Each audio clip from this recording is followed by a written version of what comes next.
So when you settle, I have to. yeah, Problem, and then our printer wouldn't work, so I've got to see if somebody can print. the front office.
You're welcome.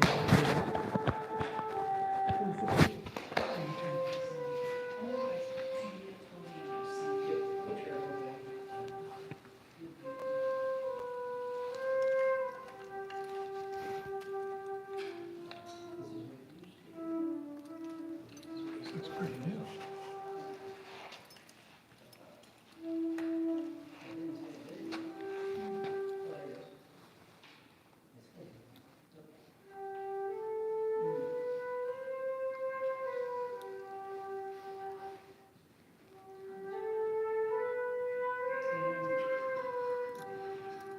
If I can just read this.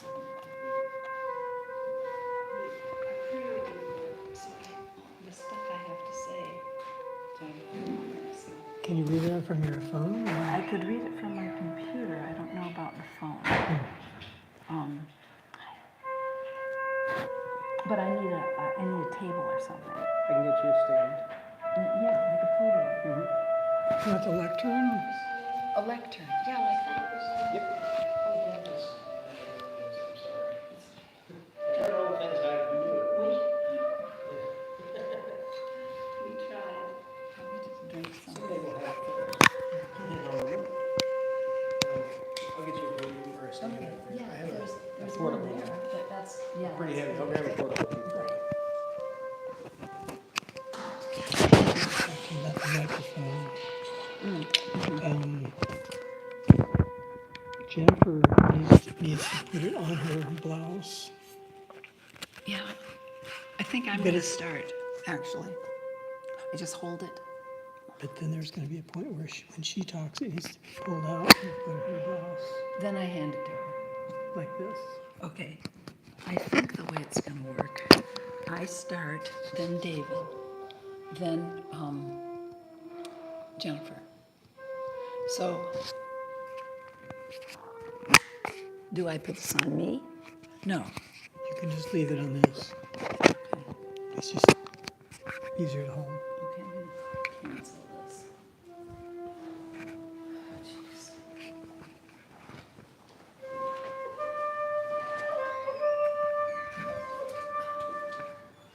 Problem is, I really hope my computer's gonna last for an hour. I only have 47%. Lots of problems here.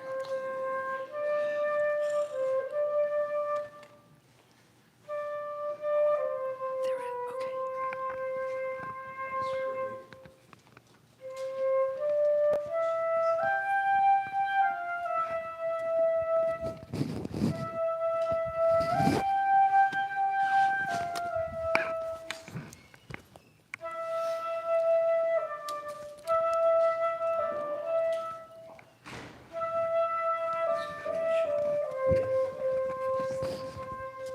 There is one right behind this table. I can do a small extension cord.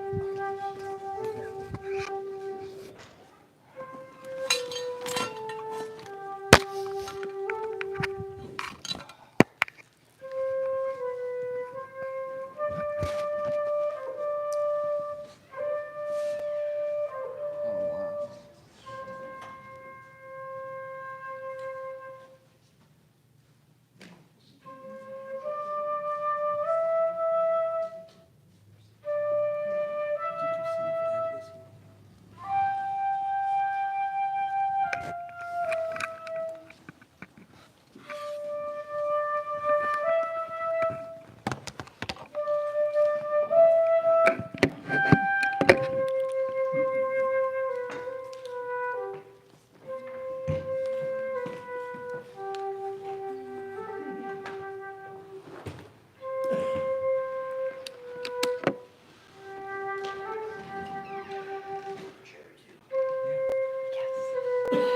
Flowers.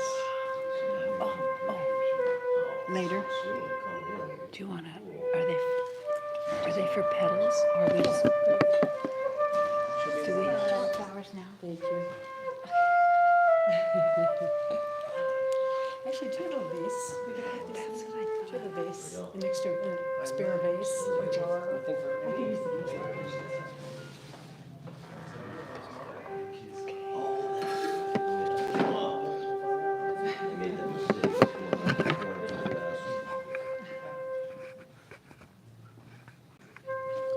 So I just talk into this? Yeah, like this. Right now it'll even work? It's on now.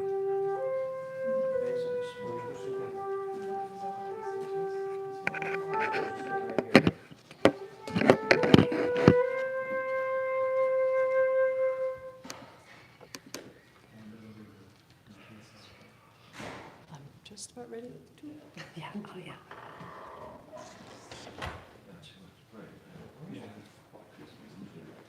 that work for you?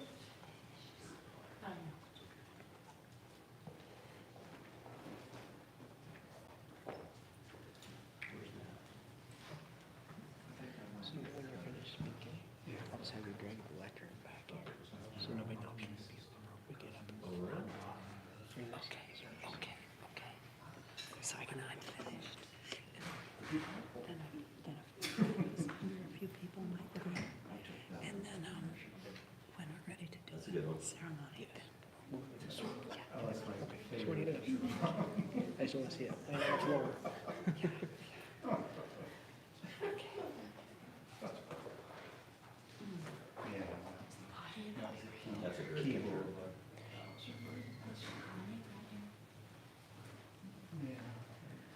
We can move over one. Let's move over one.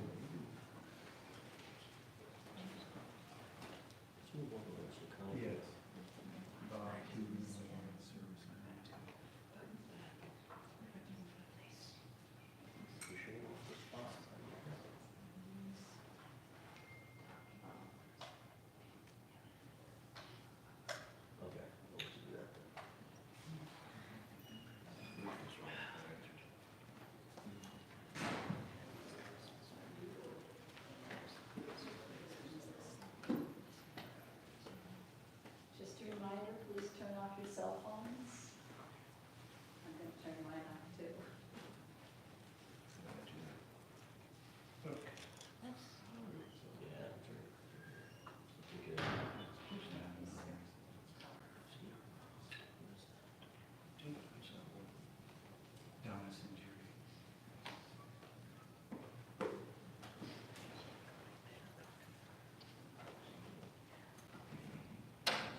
One last sip. Mm.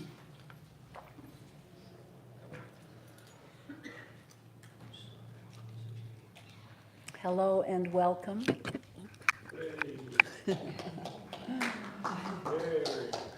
Thank you all for being here. The celebration of Robert Louis Huebner is about to begin. Our dear Bob, whom many of us have known and loved for many, many years. Let's take a moment to center ourselves and bring Bob into our hearts.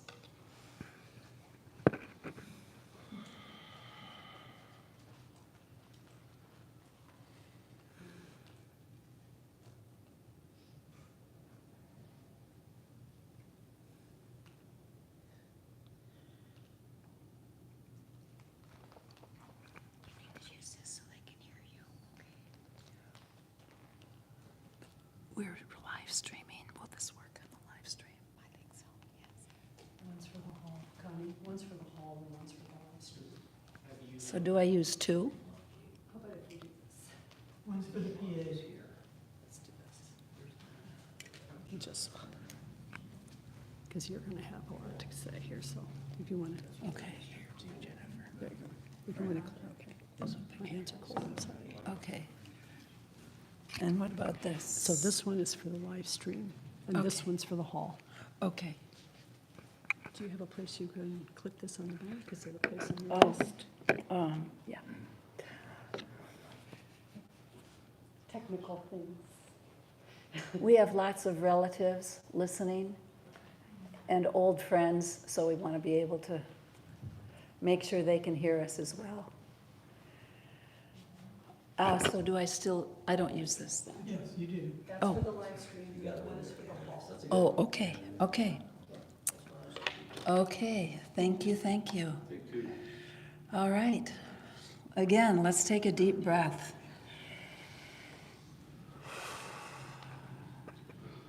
More and more divine love is filling us.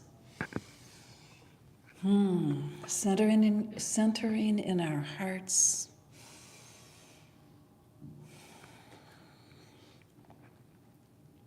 Bringing forth the beauty and the power and the love and the dynamism of Bob Huebner. And we are so joyfully celebrating today.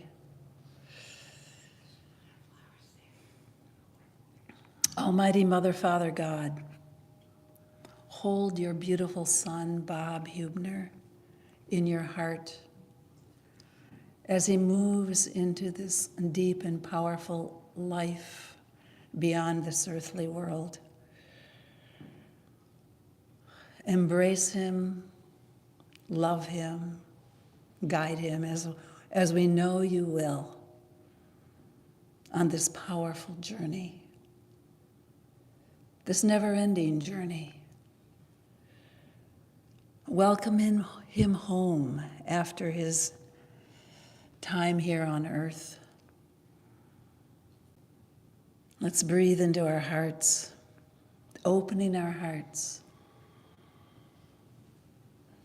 More and more light is filling us and filling Bob,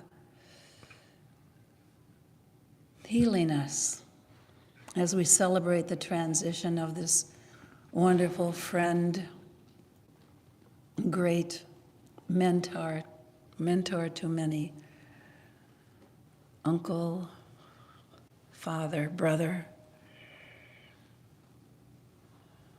May the divine light pour on to Bob as he follows his path.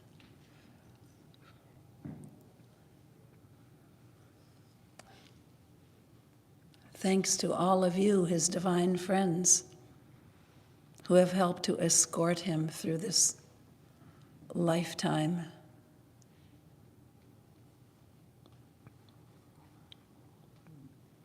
Soften into his heart, his beautiful heart, his powerful heart, trusting that Bob is whole and now one with all that is, consciously filled with the love and the truth and the beauty of this grand and wonderful universe. And that he's moving into his perfect right place to continue this evolutionary journey. So precious.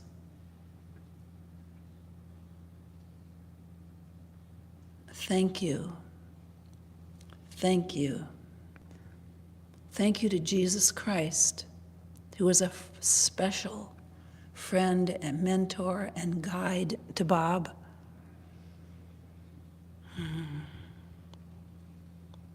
We allow the Christ love to fill us now, the Christ vibration to lift us, healing our hearts as we let go of the physical expression and companionship of our friend and carry his beautiful essence and all of the gifts he gave each one of us.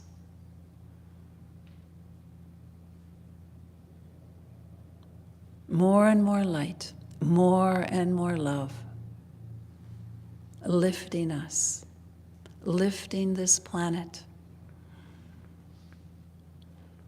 rejoicing in our hearts. Thank you. Thank you. And so it is.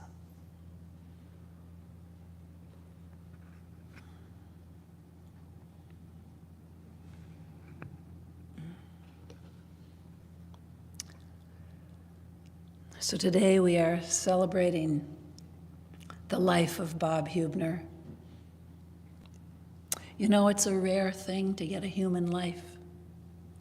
There are millions of souls waiting to incarnate on earth. And once you are here, the challenges come from left and right. But Bob met his challenges with the help of his friends, his family, with his divine friends. Bob's life is a kind of miracle. He had many ups and downs, and he had incredible staying power and a deeply spiritual focus. He wanted to get the best out of life, and in many ways he has.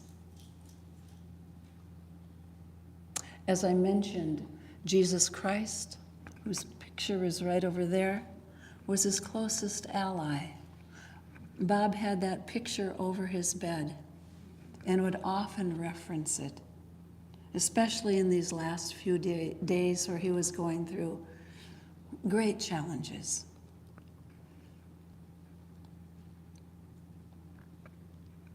Jesus was always sending his love and care to Bob. Bob was a beautiful guy. His start in life was challenging. He was a very weak and sickly newborn, and there was some question as to whether he was going to make it. His parents, the medical team, and many others assisted him in that first month as Bob struggled to stay alive. But his perseverance came through, and Bob joined us all. Fun-loving, beautiful, wonderful Bob. He was born in Hastings, Michigan, a small town south of the larger city, Grand Rapids. His father was a doctor, and his mother was a nurse. And he was the second of 3 children. He went to Hastings High School, and then he went on to St. Joseph's College in Rensselaer, Indiana, where he majored in business. For most of his adult life, he worked in the construction industry, doing contracting, building, and marketing. He started a very promising business later on in life called BNT, and he was developing health products and then healthy snacks for school children. But in the midst of rolling out that business and bringing it to market, his life took another turn. In January of 2018, Bob had a major stroke and lost the ability to speak and to use his right arm. At that time, his brother David became his full-time guardian. David and many of you here supported Bob during that time. You visited him, enjoyed meals and watching sports together, invited him to your parties and other get-togethers, or just spent time hanging out with him in his apartment. That meant a tremendous amount to Bob, so that he could stay involved in life, stay connected to his friends.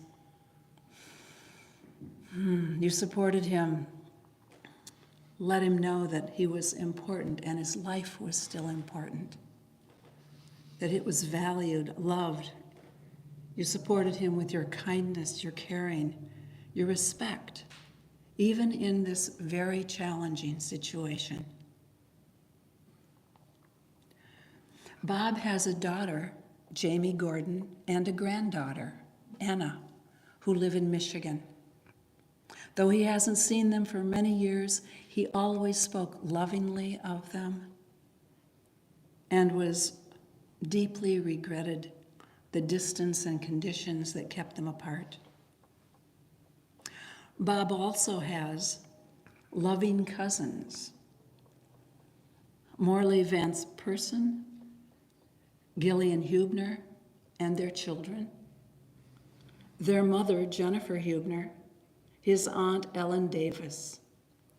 He's also survived by his nephew, David Peterson, and his niece, Nicole Peterson. And of course, another niece and nephew, David and Elizabeth Huebner, David and my children. A special gift and blessing came into Bob's life when Bob became legal guardian of a young man named Solomon Constant. Solomon was 15 at the time, and he has had a very special role to play in Bob's life.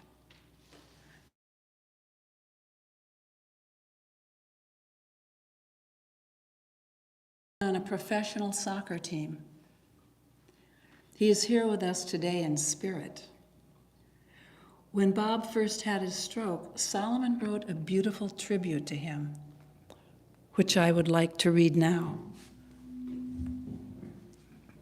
I left it over on the chair.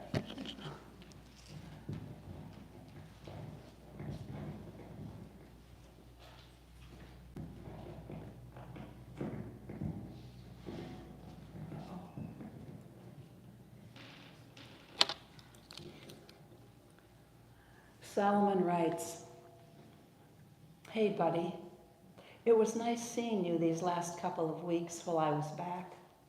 I wanted to let you know how grateful I am for all you have done for me.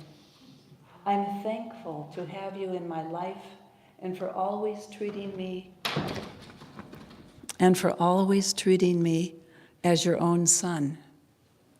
I know not being able to talk is frustrating for you, but I feel the stroke has relieved you of a lot of stress. You seem happier now and have a great outlook on life despite all you have gone through recently. You have displayed a level of perseverance that I have learned from and will continue to replicate. All I want to do is succeed to make you proud. I'll see you in a few months. Love, Solomon."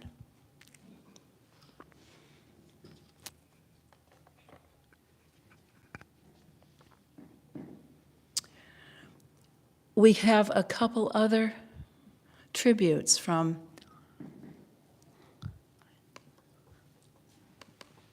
one from my son, Dave, and one from my daughter, Elizabeth. which I'd like to read. Dave's memory is, when I was a young kid, I went on a trip with a friend and his dad to the Florida Everglades in the dead of summer. By the way, I didn't mention Bob lived in Florida for many, many years, and he happened to live in Florida when Davey went on his trip to the Everglades. We were planning a canoe trip through the Everglades and camp and an adventure. Little did I know we were in the middle of the off-season for visiting the Everglades due to the weather, heat, and volume of mosquitoes. It was midsummer. All the Everglades parks and rental stores were closed for the season. And there were signs saying, "Danger, don't enter, dangerous." It was quite difficult to even find a canoe to rent. We camped on the beach before the trip, and I remember being attacked by hundreds of mosquitoes relentlessly through the evening and well into the night. I was so miserable. I counted 52 mosquito bites on one hand alone. I called my parents and asked if there was any way to get me out of there. The next morning, my Uncle Bob showed up, beaming and protective in his little sports car, and rescued me from the mosquito nightmare. I remember how encouraging and validating he was. He remarked at what a crazy plan it was to canoe through the Everglades in the middle of summer. He took me to get some delicious food and drove me several hours all the way back to his home in Jupiter, Florida. We watched movies and laughed and had such a great time together. Uncle Bob was a fierce protector. He wanted me to feel safe and happy and loved. I am so grateful for that experience with him. He was and is such a force to be reckoned with. Thank you, Dave. I believe he's watching us right now on the live stream. And then we have something that my daughter sent, Elizabeth. She says, all my memories of Uncle Bob are of him being larger than life, loud, laughing, and moving around the space like a bear. He always had such a fire and intensity in him, so filled with aliveness. I think of how he loved to play and joke around, and how passionate he would become about whatever project was drawing his interest. I love the memories of him and Dad, laughing and making funny voices, roughhousing together. He held a childlike excitement and wonder about life that lasted throughout his life, even after having his stroke. And that is something I will always value and seek to embody. Uncle Bob was larger than life. He lived fully, and may the heat of his life propel him into a glorious afterlife. May his soul find peace and grace as he adventures into the great mystery. I wanted to offer one of my favorite poems that came to mind in thinking of his passing and his life. It's called The Laughing Heart by Charles Bukowski. Your life is your life. Don't let it be clubbed into dark submission. Be on the watch. There are ways out. There is light somewhere. It may not be much light, but it beats the darkness. So be on the watch. The gods will offer you chances. Know them. Take them. You can't beat death, but you can beat death in life. Sometimes. And more often, you learn to do it. The more light there will be, your life is, let's see, the more light there will be.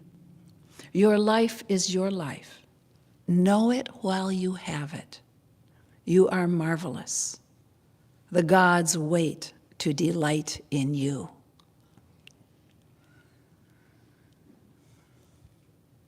Thank you, Elizabeth. So now David is going to say a few words.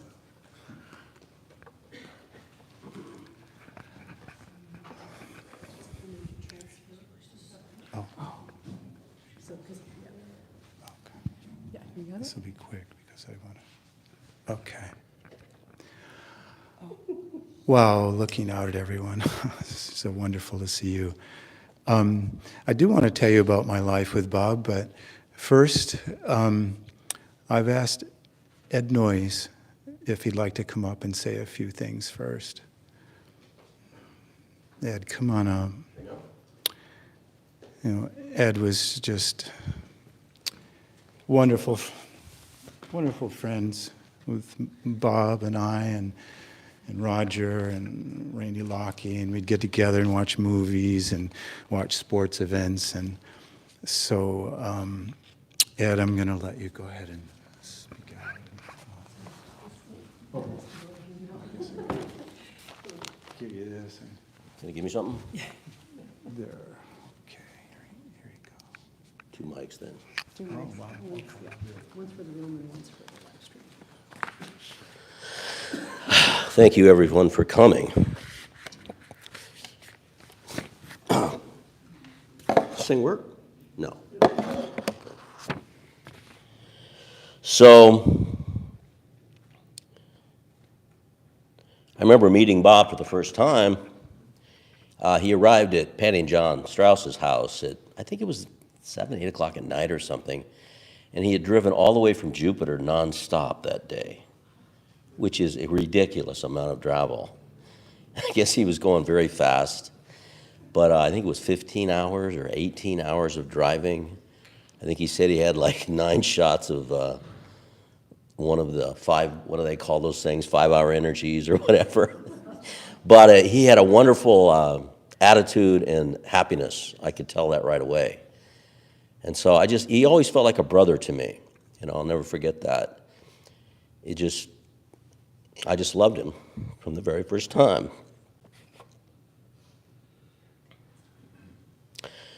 So my wife and I were going to be traveling to Florida to visit with her mother, and I had purchased this 1973 Lincoln Town Car.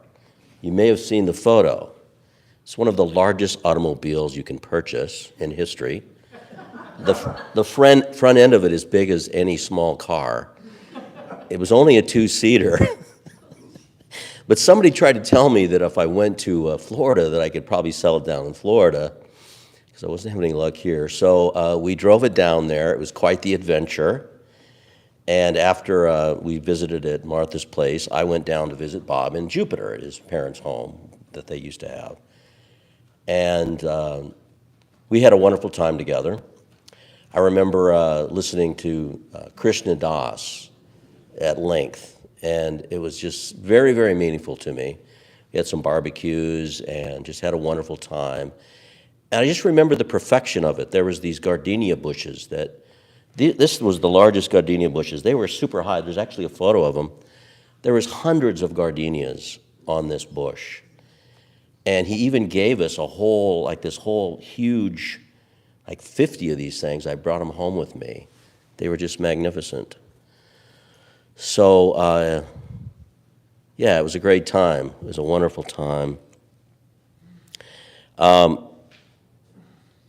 When he decided to move to Fairfield, I was fortunate that I was able to help him find his first home. Is Randy Lockey here? Because I think Randy told me about it. It was a home that Victor Tichy had at 50 North 5th. And I had this idealized vision of a beautiful home for Bob. And the first one that he had looked at was not that. But I said, oh, no, you should come look at this house with me. And we walked up onto this porch. It was east-facing. It was a beautiful home. And it was on Mother's Day. It was Mother's Day. and there was a robin's nest in the corner of the porch with baby robins in it, and it was just like sublimely beautiful and perfect. So I was very happy to help him with that, because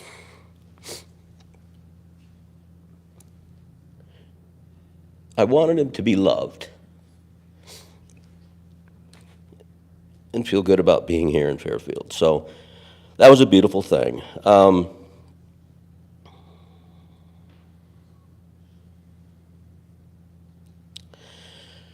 So Bob taught me some amazing things, and I wasn't expecting to learn the lesson, but I learned it, and it was the last time that I spoke with him when he was conscious. It was me, David, and Roger. And he had gotten into this, I don't even know how he did it, because he obviously knew he was going to go, but he was in this incredibly dignified, he had raised his stature, had risen. And I could tell he had a loving anticipation of merging with Jesus. I could feel it. I could feel it in his heart. And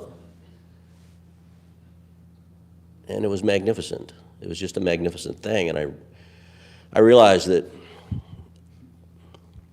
he was surrounded by people that loved him. And their love for him manifested all around him. He had a beautiful home, beautiful furnishings, beautiful artwork. He was extremely well taken care of. The people that came to help him are saints. That would include Randy Lockey, Jennifer, and Vera. Is Vera here? No. Yeah, she's such a saint she can't even afford to come to a place like this. She's too busy doing other good things. That's what I would imagine. And then David was a saint. He deserves everything, all rewards. So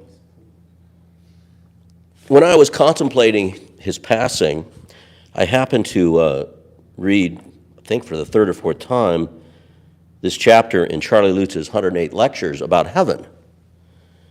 And I thought, oh, this would be really good to read, because he wasn't yet passed, and I just wanted all of us to know what heaven is like.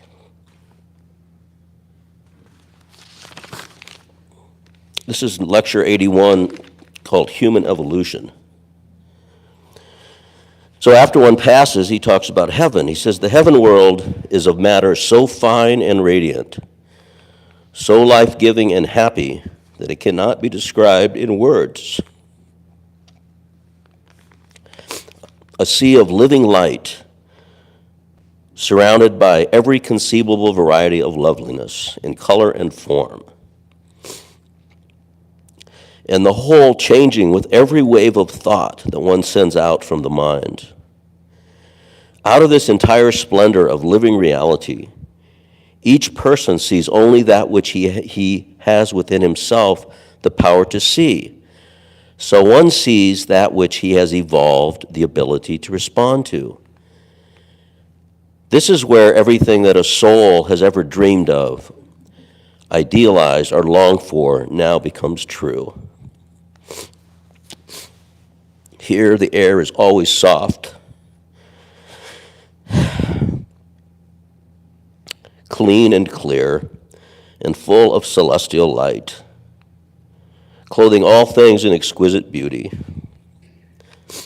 Here are majestic groves, verdant meadows,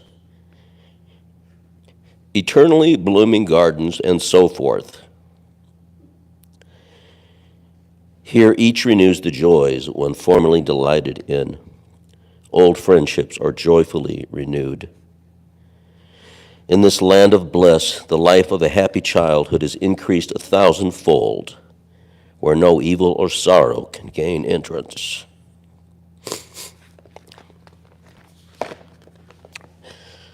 So, thank you, Mr. Bob Huebner, showing us what heaven is like.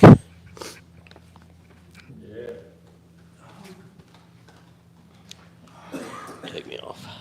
Thank you. This one. Yeah, that one too. Oh, wait, you got one behind you. Oh, I do? Yeah. Oh, my goodness. I didn't know that was even in there. You got it? I think so.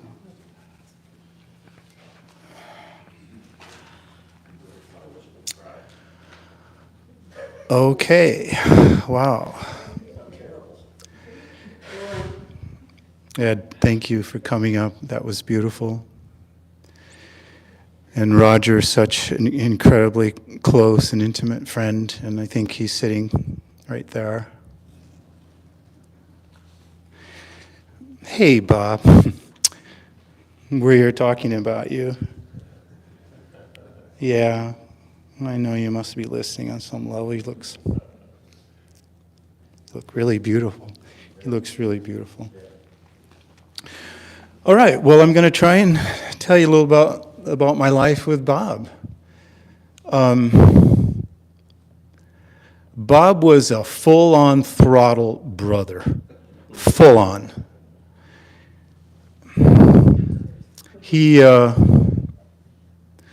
Bob was fearless. He absolutely was fearless. And sometimes he would get me into situations that were just crazy. I'd go along with him, you know.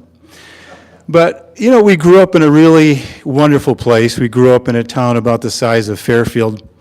We grew up on an incredible lake outside. And we had islands. There was Indian Island. It had caves on it. And it was just a swim across the channel. There was this island called Snake Island, and we'd go camp out there. And we'd go there, and they had these rubberback turtles. They're different than other kind of turtles. You can get a turtle and pat it on the back. These rubberbacks, they can reach their head back, you know, and like bite you, you know. And we'd capture them, they'd try and bite, we'd just toss them, you know. And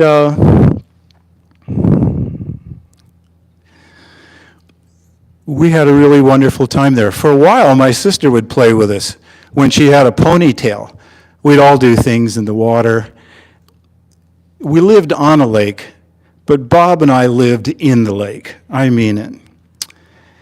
In the early days, Bob would just do stuff. He both saved me and almost killed me. He saved my life a couple times. When I was really young, we were at a skating rink, and there was a bully there. And he had hit me in the face, and he knocked me down. And he was on top of me, and he was going to pummel me. And I called out Bob. That guy never knew what hit him. Bob came like a freight train. And it was remarkable. He had my back. Then another time, we lived in Michigan. There was a lot of snow. We had this ravine, and it was probably 15 feet deep. And it was filled with snow. And we kind of forgot how deep it was. We were playing, and for some reason, I decided to jump head first, upside down, into this thing. I mean, how dumb can you get, right? You're going to die. I was suffocating. I would have died. But sure enough, Bob pulled me out by my feet, and we laughed about it. We would dig these tunnels into these snowbanks and just dig in like a little igloo, and we would go in there with a little lighted candle, and we would eat this cookie dough stuff that my mother was going to cook for cookies. Well, we would grab that stuff, and we'd be eating almost all of it in here with this little lighted thing. And it'd be snowing and blowing and freezing out, and we'd just be huddled in there. It was so much fun, you know, really a lot of fun. Then at one point, Bob was learning karate. And I remember sitting, we roomed together. I remember sitting at this desk, and I'm just kind of going along my own business. And the next thing I know, Bob comes in, and he gives me this karate chop right here. Just like, boom, you know. Well, it wasn't so bad, but of course, I fell over and acted like I was knocked out, you know, mostly to try and embellish it, but also maybe to try and get him to stop doing it. he did it a few times, you know. It was just crazy, you know, like that. Then Bob and I, we started to kind of be bad boys. We had a neighborhood clan that we would go hang out with.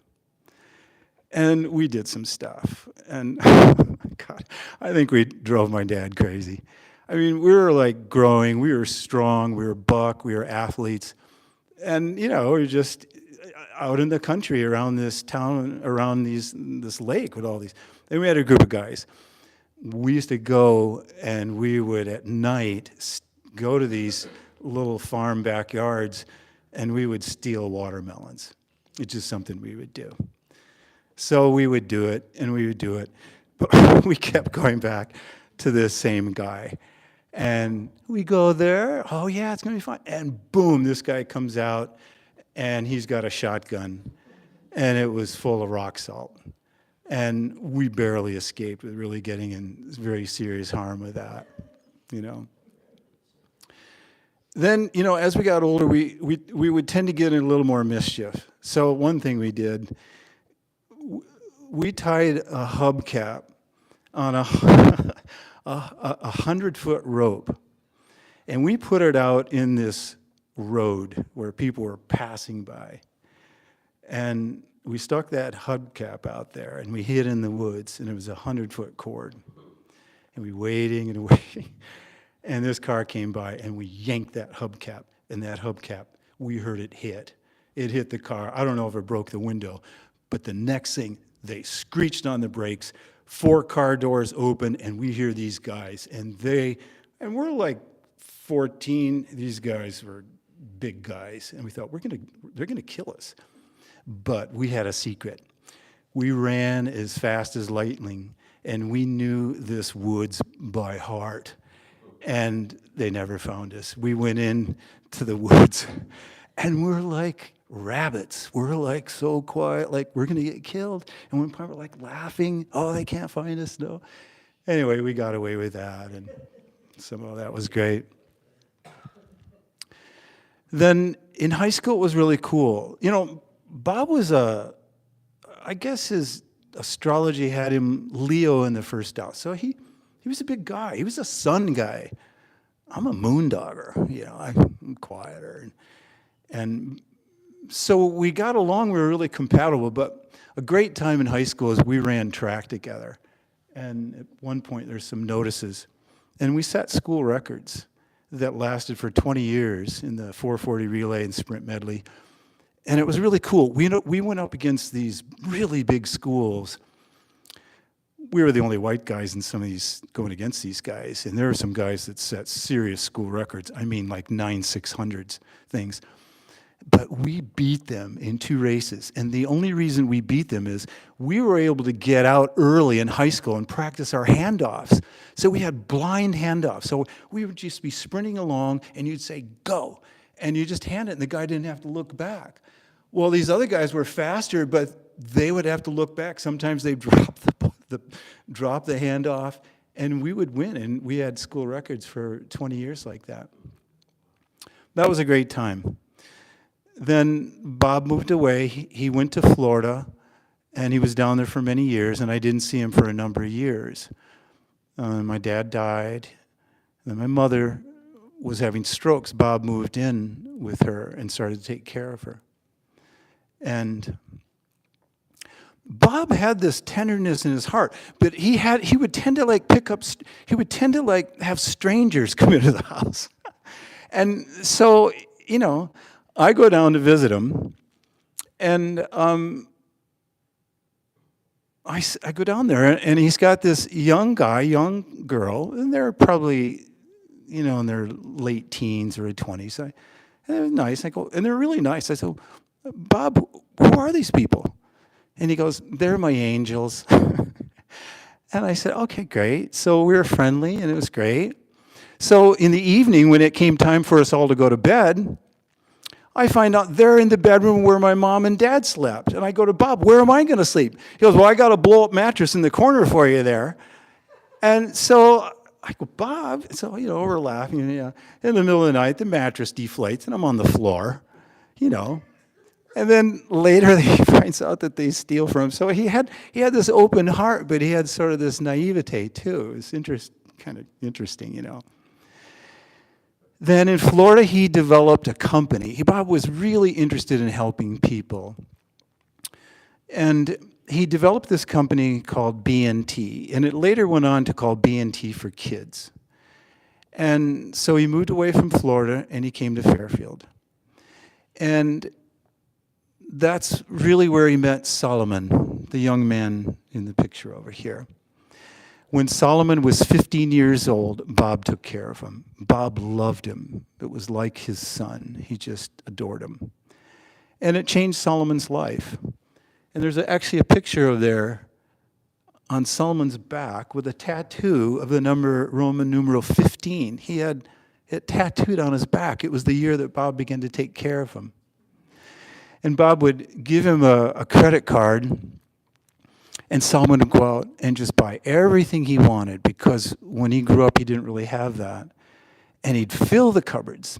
And Bob would say, Solomon would go through the house and open the cupboards and see all the food, and it made him so happy. And it made Bob happy to do it. He adored Solomon. Really, it was just incredible. We talked to Solomon last night, and Connie did, and you know, he read the letter and so on.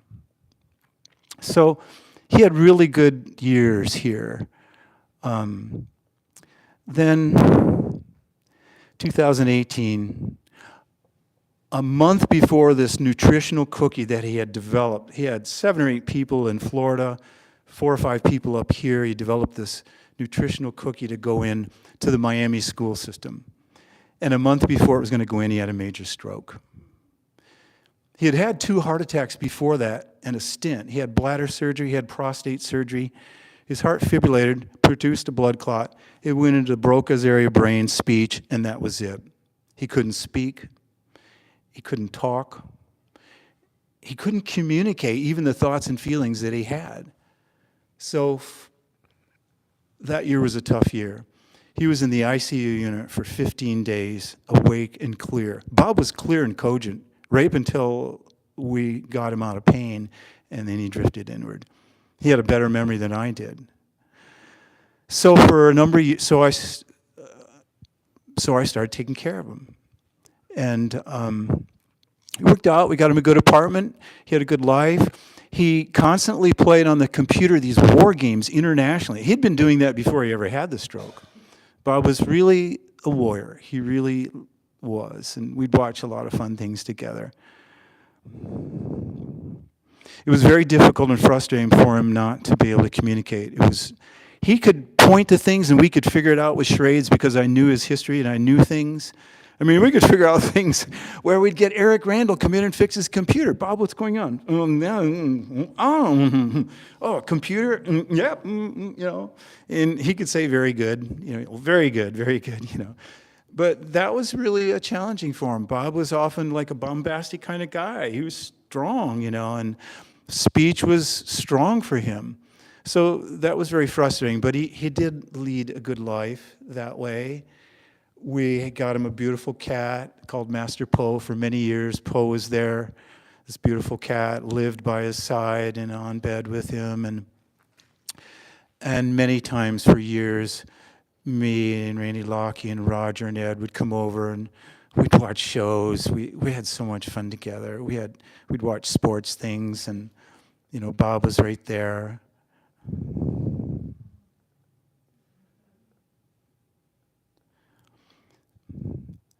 He couldn't use his right hand, and we did everything to get him out of the pain. We fused the bones in his wrist. They cut a nerve in his arm so it wouldn't be so painful for him. It still hurt a lot for him. And, you know, at least 2 years ago, Bob quit all his meds. He had meds, Eliquis to keep him from blood clotting. He had blood pressure pills. He had all this stuff. And he just said, that's it, I'm done. He quit them all. I said, Bob, I think, you know, this could kill you. He goes, He's ready. He wanted to go. He was ready to go. But one thing about Bob is he was never depressed. He didn't live his life day to day depressed, you know. But he was ready to go, and so that's the way it was. And then November, he had another stroke, and it was really bad for him. He quit his computer. He wasn't able to get out of bed very much. He was in terrific pain. And I remember one day I came in and I saw this coffee that had spilled all over the kitchen, and he just came and he pointed to it. Bob was fastidious. He was meticulous. And I saw he just watched me. He couldn't touch it. And I thought, wow, this is the real change here. So that was in November. He was in a lot of pain. We tried to get him out of the pain, but because he was still upright and feeding himself and taking care of the cat, we couldn't get into hospice right away to deal with the pain more. And then he started going really downhill. And then we realized we needed to have someone come in and take care of him twice a day, because if he fell, he couldn't communicate. He had no phone. He had no way to reach. So I had Randy Lockey last year begin to take him to get groceries for him, because after 5 years, I needed help. I was just running out of steam. Since Bob couldn't communicate, I'd get this illegible text, and I knew I'd had to come over there. And then sometimes he'd be in bed. He couldn't get out of bed. Sometimes when I'd get him going, we'd set a date, and he couldn't come, so we're going back and forth. And so that was hard. It was hard for him too, you know. So I had Randy Lockey begin to get groceries for him. We had a list, and he'd point to him, and that worked out well. Then about 6 or 7 weeks ago, I had Vera Rhodes come in. I don't know if you know Vera, but she's as strong as an ox, and if Bob fell, she could lift him up, no problem. And I began to sleep more easily at night because I knew someone was there if he fell. So she was coming in twice a day and taking care of him. So it was about, I don't know, maybe 6 weeks ago, where it got to the point where he was really closing down. He couldn't get out of bed. And then he began to stop eating, stop drinking, and he kept pointing to this. He loved Jesus. He had such a close relationship with him. That big picture was right over his bed. And then at the feet of his bed, he had a big picture of Ganesh. So, he liked Ganesh too, but he always felt close to Jesus. So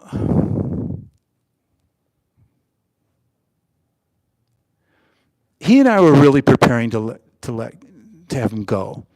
We talk about it. He wasn't afraid to go, but the process was scary for him. When you're really in it and you're going, you're dying, you can feel it. It brings up so much, So we would talk about things. We would read from spiritual books. We talk about things where they say, your life is just a period at the end of a sentence, Bob. And we begin to acclimate him to the idea that you really, truly are going to go to something good, light and more, and out of this pain. And we would talk, and we would cry together, and people would come in, only a few, and Roger would come in, and Ed would come in, Janice would come in, a few people, that he wanted to come in, and he was closing down. But I have to say, I thought I was prepared for him to go, but those last 10 days were so difficult to try and manage his pain. Nobody really realized how much pain he had been, trying to accommodate for a long time. And at one point, we were working with some people, and we were giving him some serious meds, and it wasn't working. And he stayed in pain for days and days. And I'd go in there, and he'd just be curled up and in tears and difficult. But I have to say, Jennifer came into our life. Jennifer Hamilton. The right wing for us, the right angel. She knew everything to do. She said, well, do this, and boom, we did it. And then one morning, Bob was in terrific pain. By lunchtime, we had gotten rid of these other people. And then 2 or 3 hours later, we got the right people in. We got him on morphine. We got him on lorazepam. And boom, he was already beginning to get out of pain. And he started sleeping, dozing for the first time. in weeks, I'd be there till 2 in the morning. He still would not be asleep. He was so agitated from his pain and so on. And I'm thinking, is he going to go to sleep? Because I've got to go home. I'm going to go sleep. And, we'd be back in the morning. And Vera would be staying the night. And 8, she'd leave. And I'd be in there at 8. And 8 o'clock in the morning till 10 o'clock at night, every 2 hours, giving him morphine, doing what we needed to do. And then he came into this peaceful place. And before he actually left the body, he left me. It's the last time he could communicate with me. And that was really a big thing. I thought it would be more like now, and this is a different thing. But then when I realized he was gone, he was never going to communicate with me again. That was really hard. It was the beginning of really letting go. So the confluence of the grief and the sadness, but the relief of knowing every night for 5 years, was he going to be okay? Were we going to be able to get him out of pain? Bob could handle more pain than me and anybody I knew. So when I saw him in serious pain, he was in serious pain, and that was hard. You want to be effective, especially when you're next to somebody that you care about. Bob had our differences at times, but when he got fragile like that, everything was new. It's done. When you can just do a few things and it's uplifting and they're vulnerable. That was really hard to see him so big in life. And then I'm the one watching over him, and then he's just closed down and so vulnerable. It's such an incredibly tender thing. Moving places in my heart that I never imagined, really. Just amazing transformation and allowing me I'm pretty close to letting go. You guys are all here to help me. I mean it. It's wonderful it's so supportive to look out to see my friends here that I've known and love, to come here and support me and to support Bob. It really helps. So Jennifer, you've just been oh man, I turned to you so many times. What do I do now? You do this, do this, do this. This is what's going. Okay, now it's moving through the chakras. Well, how do you know that? Well, because in the lower chakra, he stopped eating. The fire's gone. What's going? What's moving up? Pretty soon he can't move. All his abilities are gone. His alimentary functions are going. So he said, moving up. I said, what's next? Last one is the heart. And he said, he's moving like a birth. He's moving up and then back and more. And more. And we could kind of see it, the level of peace in him. Then we could see that. We see he was out of pain. He was in this beautiful place. And his face showed it. It wasn't constricted in pain anymore. And we just stroke him. And I felt he could hear us. I'm pretty sure he could. And sometimes he could kind of nod a little bit. But he was in that place. And then he was going. And Jennifer was just really helpful as a nurse in her clinical experience, but also in her experience of dealing with us all the time. I couldn't have made it without you. I couldn't have made it without my friends. I couldn't have. I would have just been all alone trying to stand up with this. But it's all of you, and you know who I'm speaking to, that led that.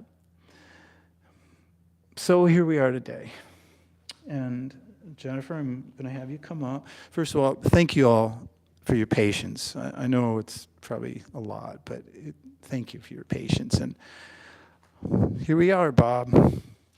All these beautiful people here. And I showed this to a few people, and they said, he looks like a Knights Templar. And the neatest thing about, oh God. So when he went, I spent the last night with him. And at 2 in the morning, he was still breathing. 3 in the morning, he was still breathing. Then I thought, I got to go to bed. And then 5 in the morning when I got up, he wasn't breathing, and I went in. And that was hard, too. It's like, oh, that's it. Boom, And I let loose pretty hard then. I cried pretty hard. I let that out then. And then in the morning, Jennifer came. And actually, 2 days before, she said, well, you better go get some things to wrap him in because I think he's going. Well, he didn't go that night. I think it was another night he didn't go. So it was like on Mother's Day night, 5:15 in the morning, he wasn't breathing. And then we called in Jennifer. I said, okay, what do we do now? Then it was me and Jennifer and Connie and Vera. Vera's strength was helpful because we were lifting him and wrapping him. And it was really good because, you know, that there's one shot where he's gone and the cat is there, Paxton. When I came in the night when he was gone, Paxton was in the cavity of his chest, sitting there just purring. He knew. And so it was just an incredible thing. He had this picture of Jesus over him. And he had a wrap around him. And we're washing him. And we're putting flowers on his toes and all the way up, these different areas, these flowers. And Jennifer is sprinkling this essential oil as we go. And then we begin to wrap him. I found this really beautiful stuff at Walmart. I couldn't believe it. I mean, look, it's like silk, you know. And Bob loved orange, and I found this really beautiful orange, you know. And we were wrapping them and saying all these things. And Jennifer was chanting, and it was just, wow. Every step of the way helped to this continuum of this transformation from all the ways that you're attached and helping to this lifting and the sweetness of the sadness and the grief, but the upliftment of the letting go, releasing of the suffering, you know. It was just incredible. And in the end, we got him like this. Didn't we, Bob? We got... So I'd like to invite Jennifer up now to say whatever you want to say, and then we're going to go through this ceremony here, and it'll give closure. I wanted to do this because I felt like I needed to give Bob closure. I wanted to say the nice things about him that you all have said and all the things that I felt and experienced about him. And maybe there's things or stories that you all have, but at this point we'll do Jennifer, and we're going to do the closure in the body. We'll be around afterwards if anything, okay? My turn with everything. Yeah, you're gonna get that enough? Good deal. Yeah, it's right in the front's fine. Thank you.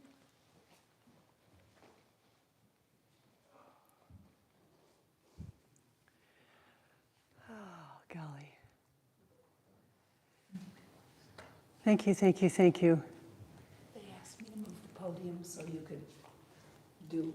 Oh, yeah, thank you, yeah.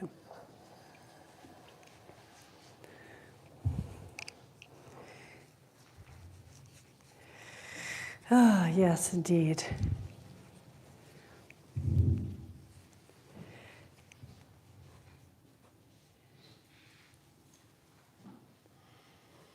It's quite a journey with Bob. He suffered terribly. But he came out of it in glory. In the last days of his life, we definitely felt his peace, his release, its utter resolution, and anything that he endured, not to diminish that, but pales in comparison to the glory of who he is, what he did, and where he is now. It's like nothing. An intense dream. We've all had those. He had his. It really takes a lot of, why does this happen to people? I don't know. I'm sure they have to have faith that there's some mysterious reason for it, beyond our understanding oftentimes. But what I do know is what happens in the resolution, which is sublime and glorious.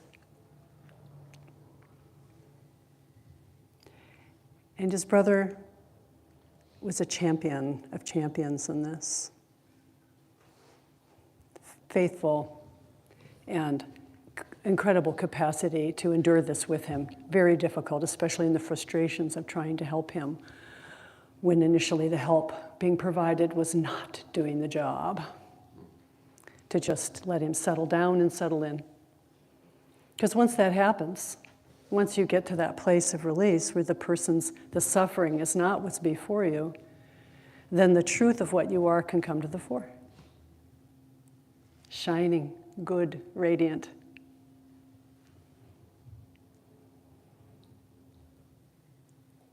Amazing courage to do this. Amazing courage.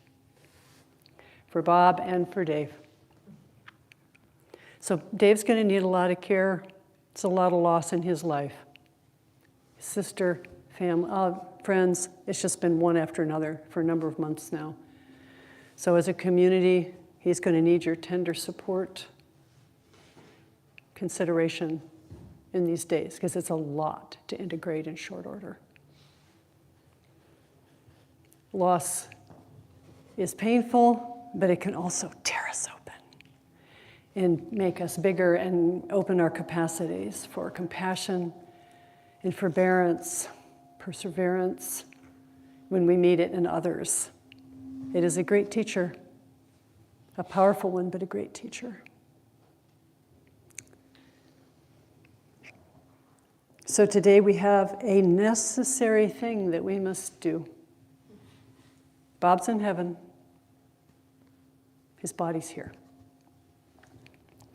This incredible instrument that he lived and thrived in, did his life in, is left in our care. So we have a job before us to take care of this body with respect and consciousness and send it on its way. Because the temple is empty, but it's still a temple. So we treat it accordingly. So every ritual around the world, it's amazing, all these different rituals from different traditions, they all come down to the same basic necessity of having to do this, of surrendering the body. So in some traditions, in the Christian, Islamic, Judaic Christian, or Judaic tradition, it's burial. You put the body in the earth. This tradition, actually they use earth, but they also use water and fire. There are traditions that use air burials, sky burials, all kinds of options. And the reason for that is that you can take any of the one elements that make up creation. They're called the Panchabhutas, earth, air, water, fire, and space. You can take any one of those to release the other four. So that's what we're going to do today. We're going to utilize, in this tradition, the favored one is fire. So we're going to prepare the body for cremation. So this ceremony is really in gratitude to Mother Nature, actually, for the assembly that created this body, and through it created life and supported life. But we're going to return those constituent parts, those elements, we're going to return those back to nature, and she will use them again and again and again for life. It's a beautiful thing.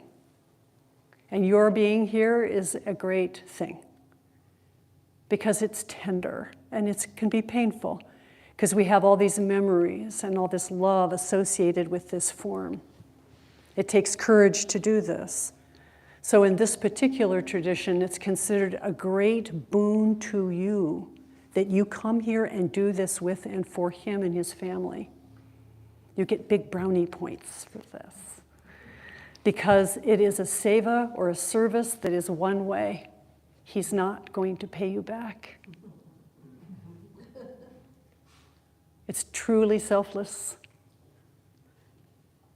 So we're going to go through this process of honoring, preparing the body to release it. And one of the most beautiful parts, which is participatory, in this tradition, there's a lot of participation in ritual. It's never meant to be just isolated. You'll be invited to come up and take petals, handfuls of petals, and sprinkle them over the body. And we'll bury his body in flowers before we cremate it. I'll be using some Vedic mantras and shlokas that all have to do with a celebration of his spiritual status, an acknowledgement of his ongoing journey into the miracle and mystery of love. The most potent of them is the Gayatri mantra. For those of you that know it, as I start to chant it, please do join in. The more the merrier. But the Gayatri mantra, roughly translated, means beyond all worlds, beyond the realm of earth, beyond the realm of the astral, beyond the mental realm, beyond the realm of causation. May this soul ever abide where truth dawns. May he be one with the heart and mind of God. So we'll be chanting that over and over. It's a nice send-off. Because we're creating a tsunami of love for him. You have already, and we're just actualizing it now in ritual. It's a beautiful thing. Rituals are about love. Love in action.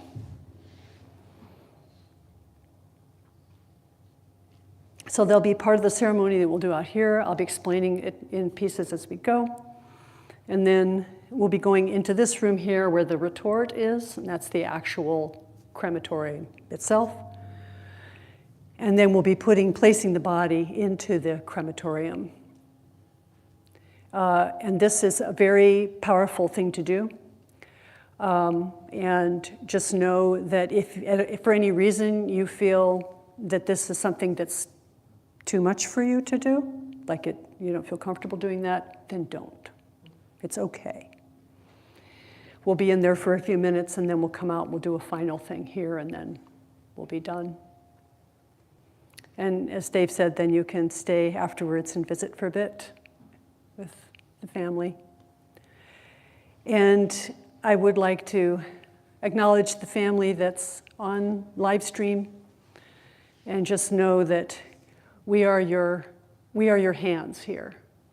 We are your hands. We feel your love and we are here you are very much part of this. And so just know that we're thinking of you too. And grateful that you can attend the miracle of modern technology. Such a beautiful thing, beautiful application of it. So I think we'll begin. Okay?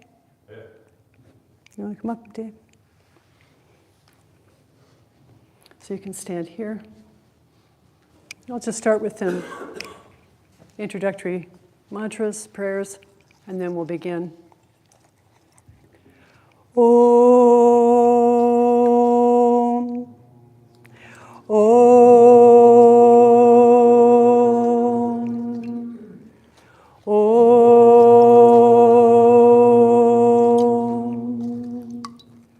Om.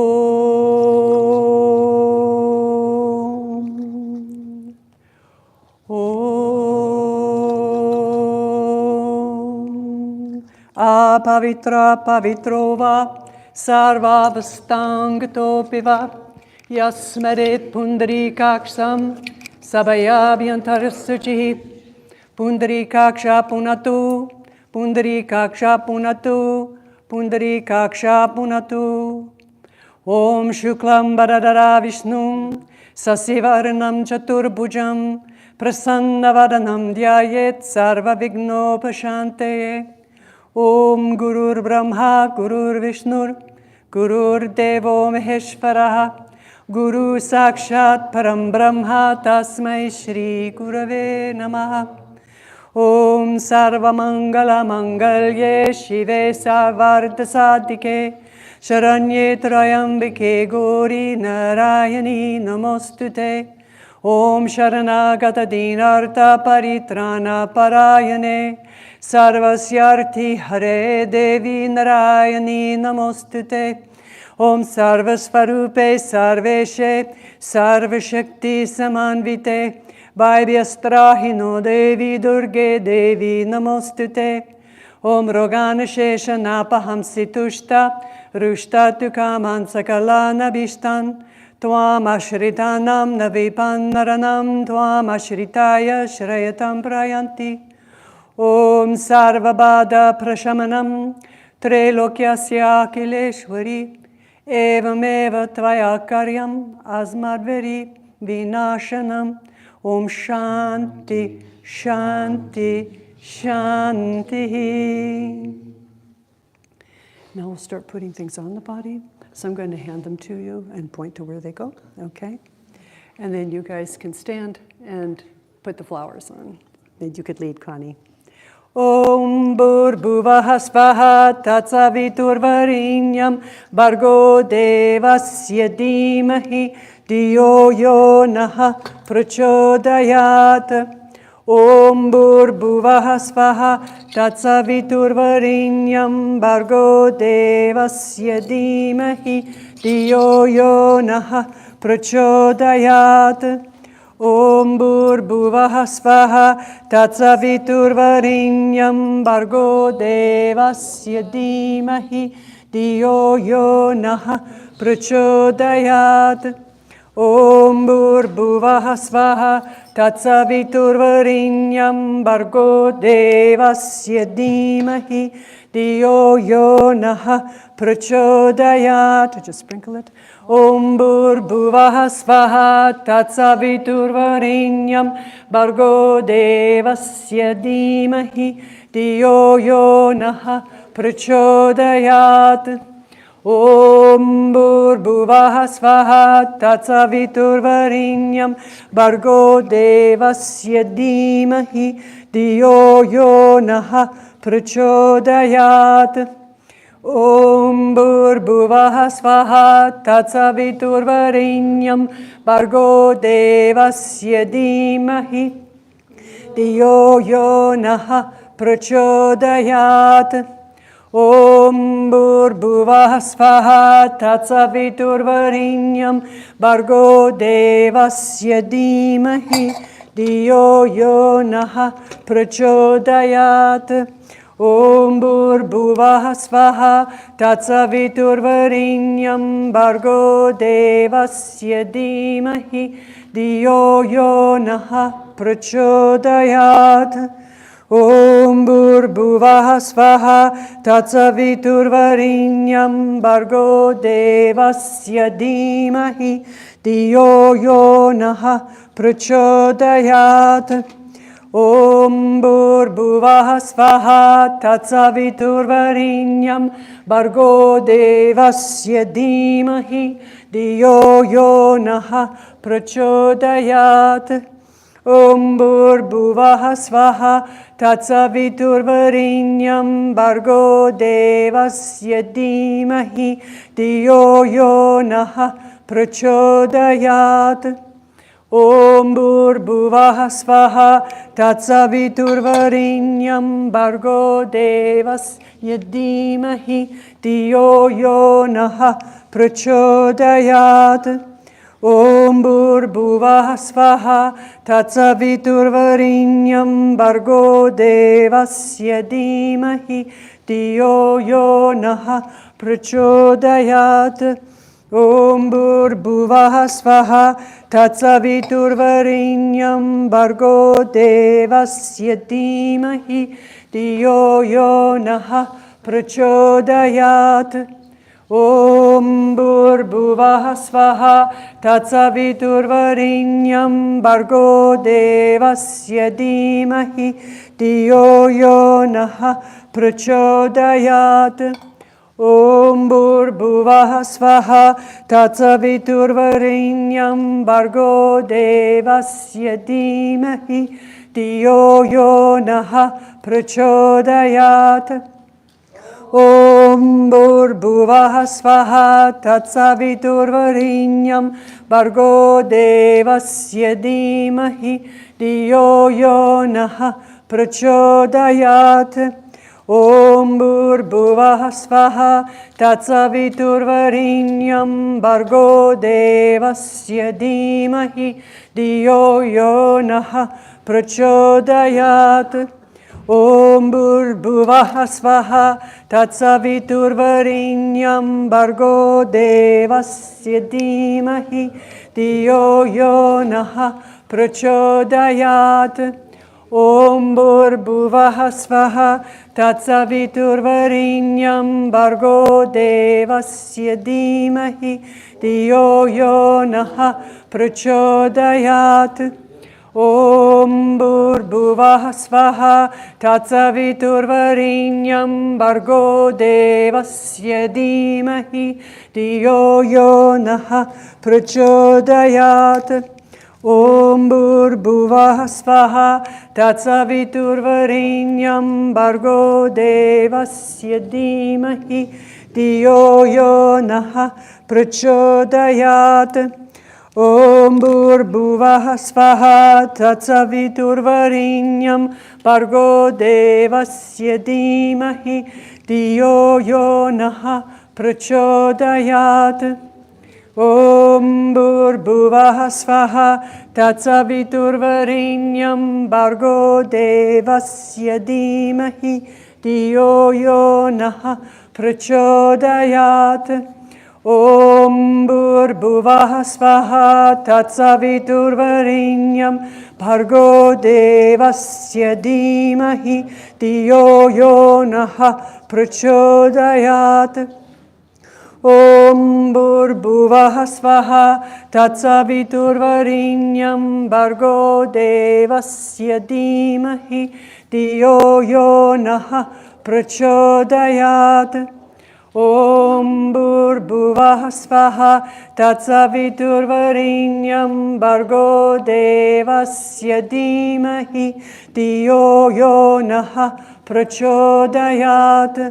Om Bhurбhuvah Svaha Tatsaviturvarenyam Bhargo Devasya Dhimahi Dhiyo Yo Naha Prachodayat. Om Bhurбhuvah Svaha Tatsaviturvarenyam Bhargo Devasya Dhimahi Dhiyo Yo Naha Prachodayat. Om Bhurбhuvah Svaha Tatsaviturvarenyam Bhargo Devasya Dhimahi Dhiyo Yo Naha Prachodayat. Om Bhurбhuvah Svaha Tatsaviturvarenyam Bhargo Devasya Dhimahi Dhiyo Yo Naha Prachodayat.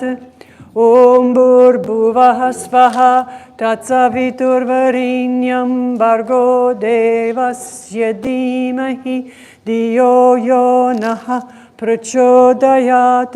Yeah.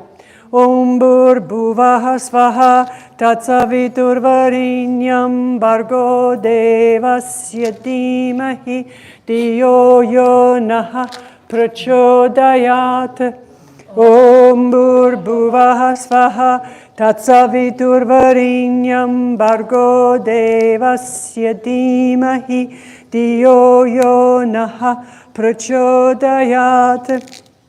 Om Bhurбhuvah Svaha Tatsaviturvarenyam Bhargo Devasya Dhimahi Dhiyo Yo Naha Prachodayat.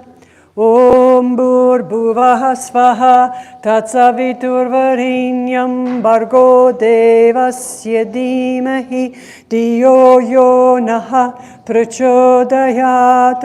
Om Shanti Shanti Shanti. Om Lokaha Samastaha Sukhino Bhavantu. Lokaha Samastaha Sukhino Bhavantu. Lokaha Samastaha Sukhino Bhavantu. Om Shanti Shanti Shanti. May all beings in all worlds only know peace. Om Asatoma Satgamaya Tamasoma Jyotirgamaya Mrityorma Amritam Gamaya. Om Shanti, Shanti, Shanti. From untruth to truth, from darkness to light, from death to immortality. Om peace, peace, peace. Om Purnamidat, Purnamidam, Purnat, Purnamudachyate, Purnasya, Purnamadaya, Purnameva Vashishyate. Om Shanti, Shanti, Shanti. From bliss exist, and unto bliss all beings return. Om Shanti, Shanti, Shanti.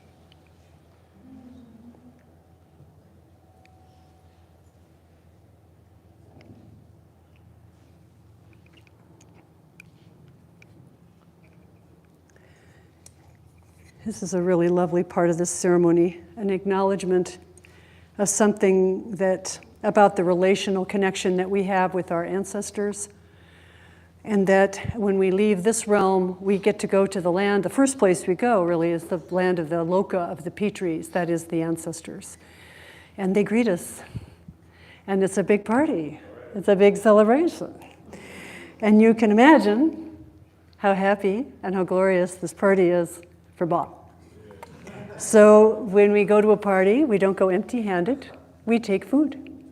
So these are pindas, and they're made in a special way for this ceremony.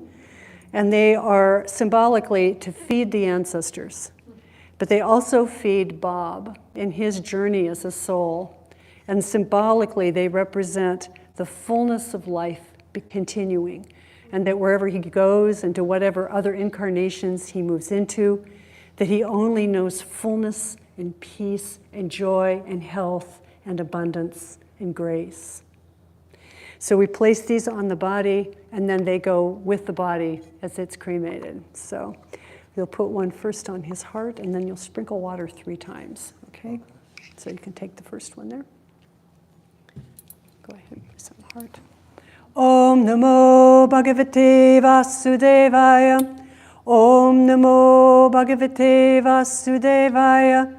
Om Namo Bhagavate Vasudevaya. Om Namo Bhagavate Vasudevaya. Om Namo Bhagavate Vasudevaya. Om Namo Bhagavate Vasudevaya. Om Namo Bhagavate Vasudevaya. Om Namo Bhagavate Vasudevaya. Om Namo Bhagavate Vasudevaya. Om Namo Bhagavate Vasudevaya. Om Namo Bhagavate Vasudevaya. Om Namo Bhagavate Vasudevaya. Om Namo Bhagavate Vasudevaya. Om Namo Bhagavate Vasudevaya. Om Namo Bhagavate Vasudevaya. Om Shanti, Shanti, Shanti.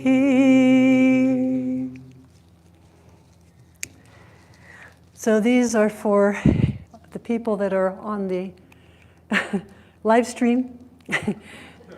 These are your flowers. He'll have Dave put them on for you. So these are for Bob's relations. You can put them anywhere on the body.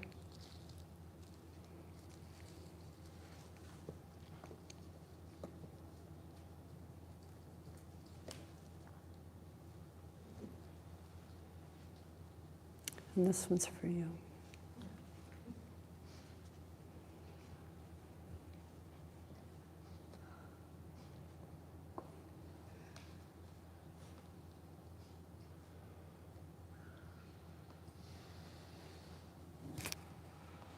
Now put your hands here over his feet.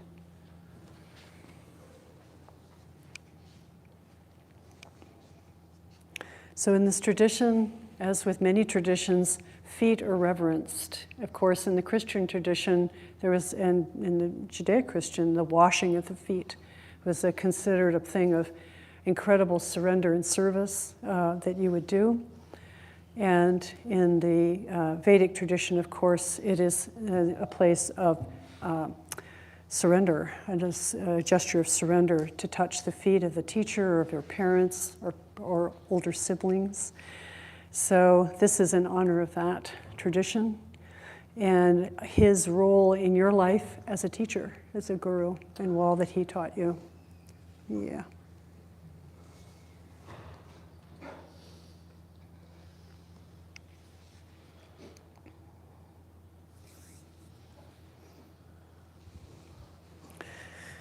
And then over your heart. And over your face.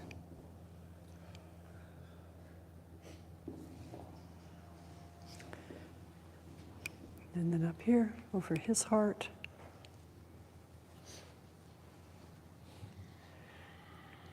And over your heart. And over your face. And knowing that his love will always be with you. And over his face.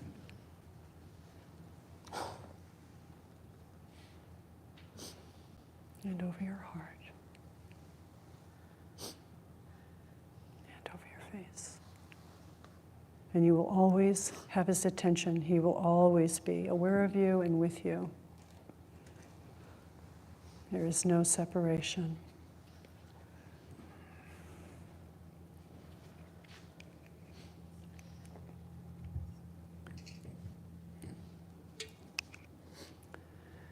So this is the final offering that we make to the body in preparation before we do the cremation itself. And this is ghee. And ghee is considered a sacred substance in the Vedic tradition. It's purifying, it's healing, it's a beautiful substance. And it's also a natural accelerant. So it helps in the, if we did this with an actual pyre, they use a lot of ghee to keep the fire burning. So this is an offering to acknowledge the inevitability of this, that this is something that we must complete now for him. So you're going to pour this and put a lot up here, and then there'll be less here. So pour more than you think. And then we're going to do one stroke all the way down, okay? It's quite a bit. Really pour it on there. More. Yep. All the way down.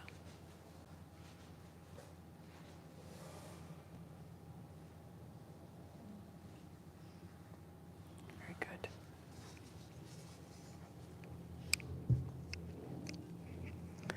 And this is another moment in this tradition, it's very participatory.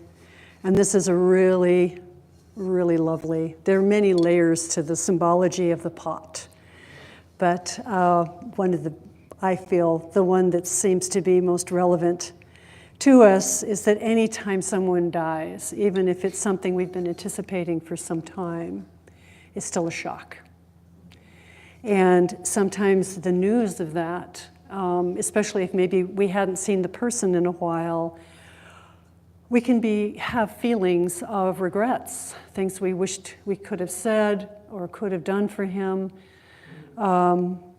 Sort of the would have, should have, could haves can start rolling through the mind. And so this is actually a symbolic process where we're going to gather up, all of us, collect those, all of those woulda, shoulda, couldas.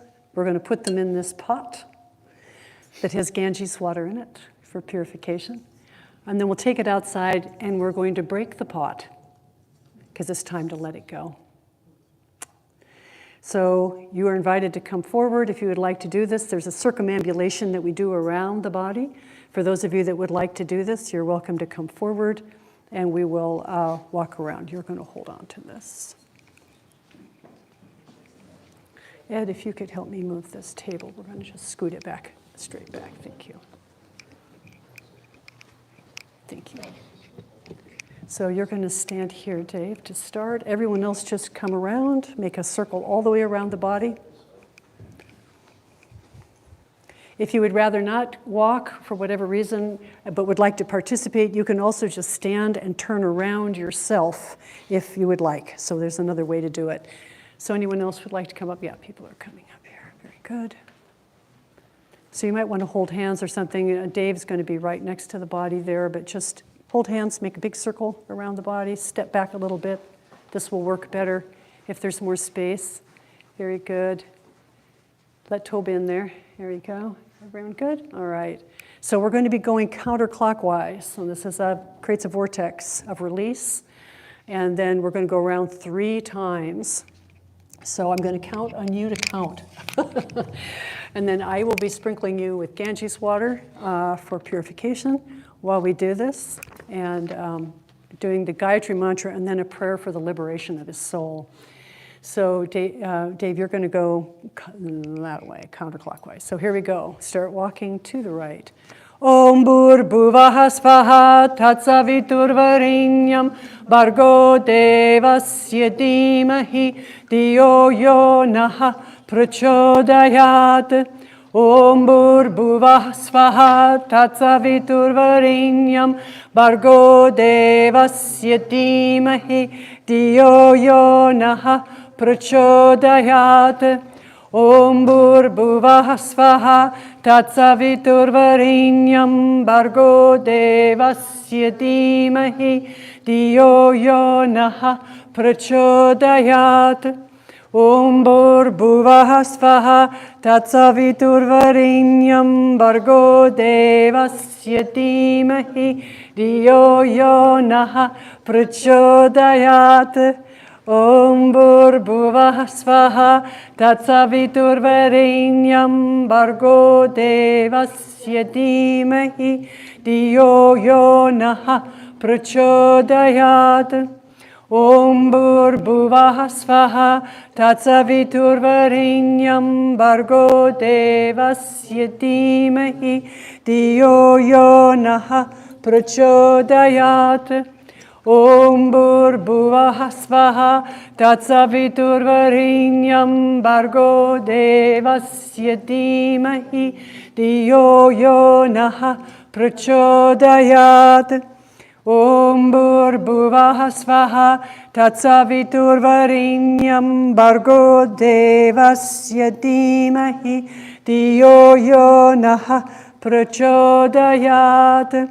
Om Anadi Nidano Deva Shankha Chakra Gadadara Akshayaha Pundarikaksha Preta Moksha Prado Bhava Atasi Pushpa Sankasam Pita Vasa Samuchitam Ye Namasye Govindam Natesham Vidyaye Bhayam Krishna Krishna Kripalotvam Gatinam Gatir Bhava Sansararnam Avajnanam Prasida Purushottama Narayana Shirashrestha Lakshmi Kanta Janardana Anena Shraddha Kananedana Pipreta Moksha Pradobhava Om Vishnave Namaha Om Vishnave Namaha Om Vishnave Namaha Om Shanti Shanti Shanti.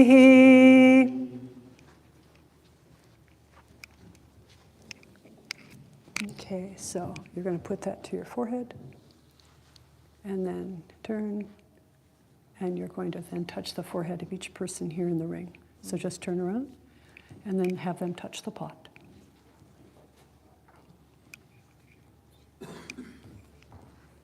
Good, he's got it. I'll scoot out.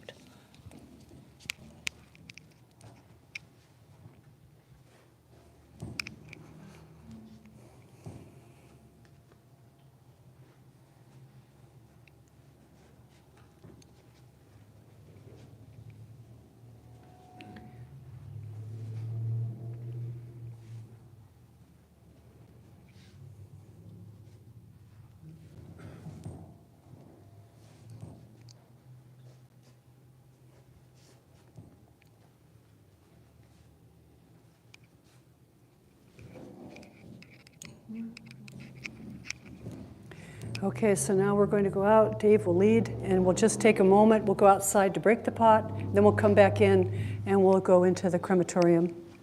This will just take a moment.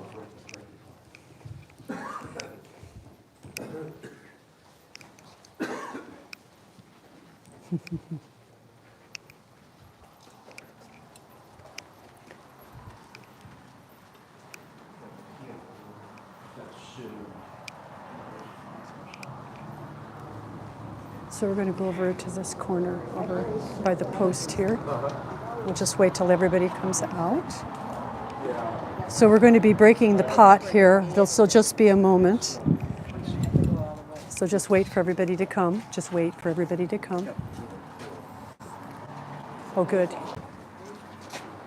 That's nice. Live stream came with us. That's good. We get to see this. This is a great, very cathartic moment. Okay, ready? So you're going to break that puppy. You lift it up and smash her down. Okay, ready? Go. Om Namah Shivaya. Ah, so cathartic, so good. Huh? Everybody smiles when you do this. I love it. Yay. Very good. Okay, so now in, and we'll go and we'll do our last duty. Yes. Yeah. Don't touch it. Don't touch any of it. Yeah.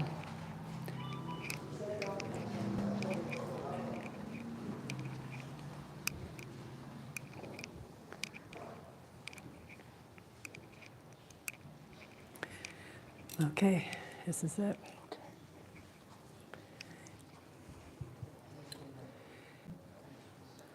So we have a few people coming in, or just everybody? We could fit everybody.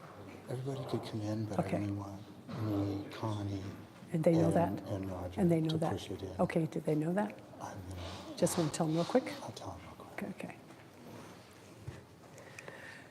So if you'd like to come into this final part, we're going to put the body into the retort. And there'll be a final thing that we do there. So I guess you can actually, you'll be able to do this, which is great. So we're ready to go in, Ryan, whenever you are ready to help us.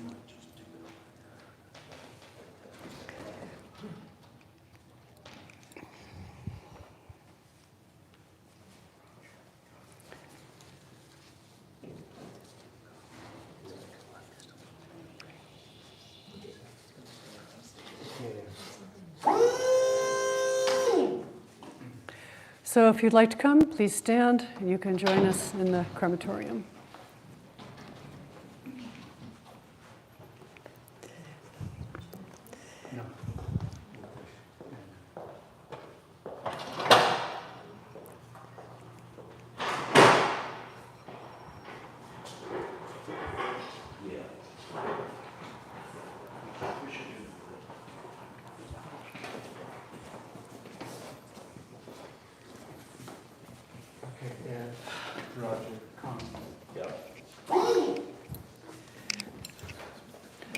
So this is the grand finale here, sending the body.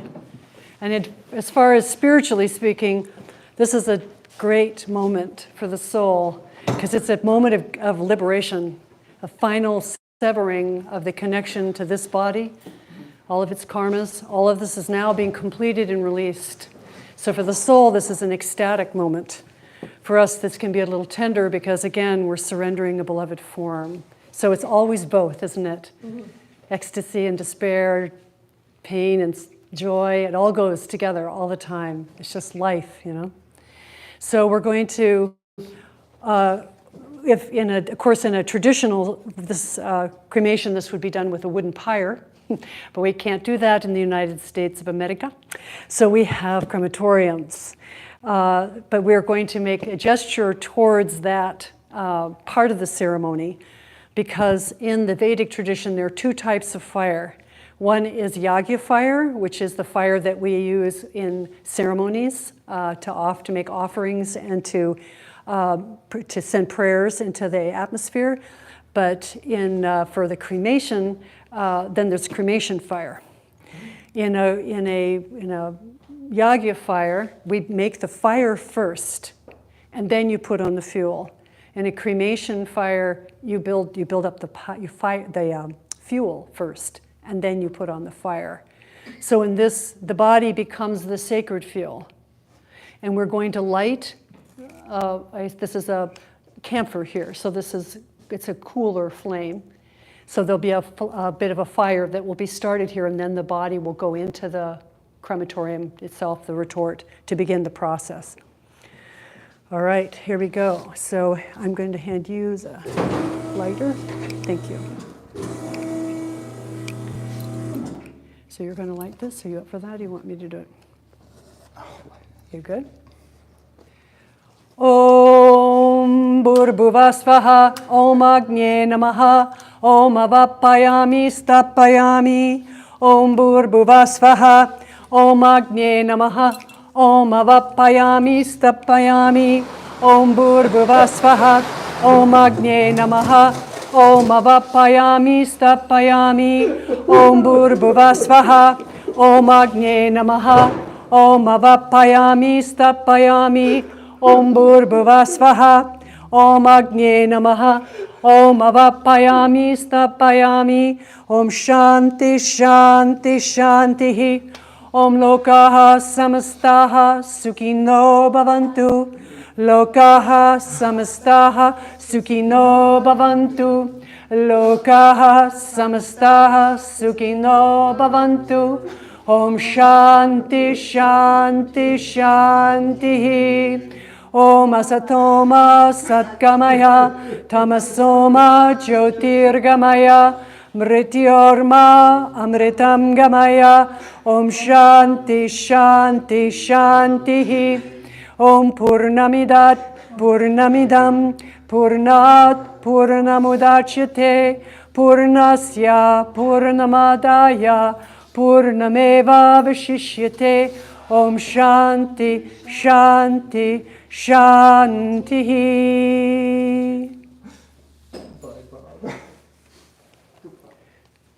Thank you. So we have to turn on the crematorium? Yep. Okay, here we Let's go. do it. Okay. Yep. Go, Bob, go. Go, Bob, go. Yep, he can turn it. Yep, he's going to do. Yep.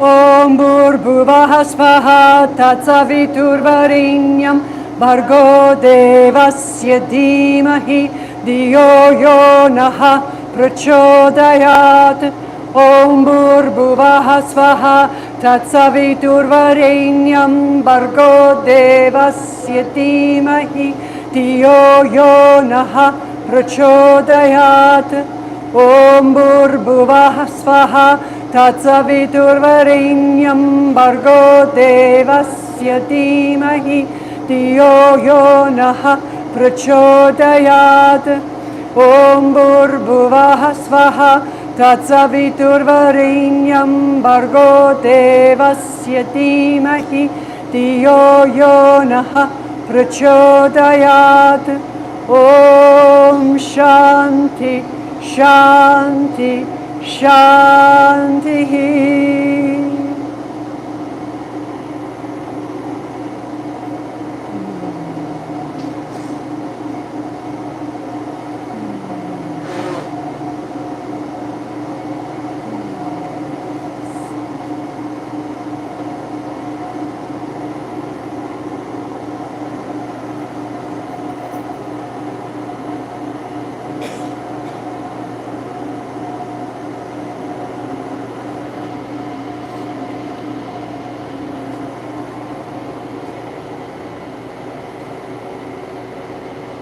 We can head out.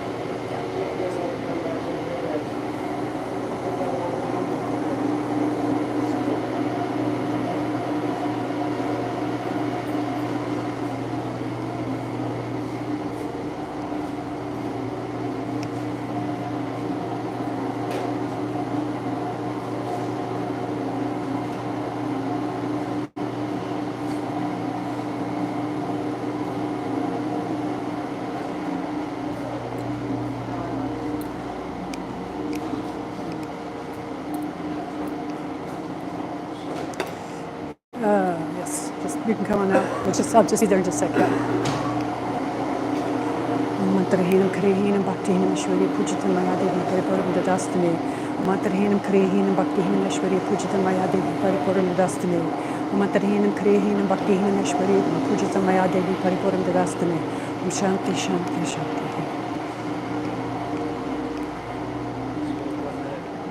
What? Oh, he's in the restroom. So we have one final send-off thing to do for Bob. Everybody stand. He'll be out in Dave's just come gather around. So remember, you got to take care of Dave. Oh, yeah. Oh yeah. Oof. Yep. It's okay. Yeah, yeah. It's okay. One last thing.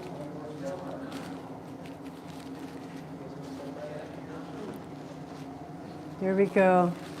So this is for Bob, okay? I want you to say it with me. J. J. Baba. Baba. Bob G. Bob G. Key J. J. J. Baba. Baba. Bob G. Key J. J. Baba. Bob G. Key J. J. Baba. Bob G. Key J.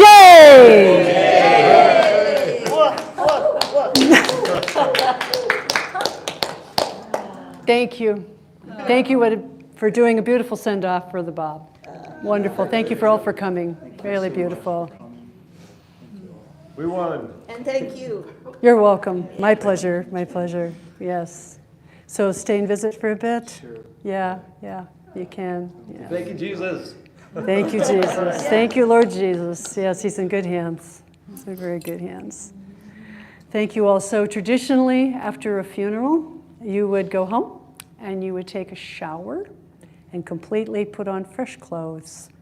And then you celebrate, you eat and you party and you remember Bob as he would want you to, right?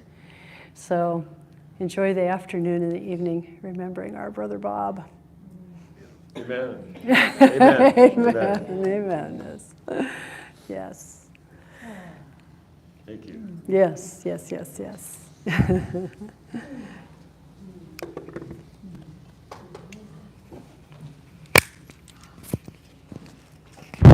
Thanks. Say hi. I got didn't see you forever. No, you were still alive when to meet your husband. I just called him. Oh, go, yes, yes, yes, dash, dash.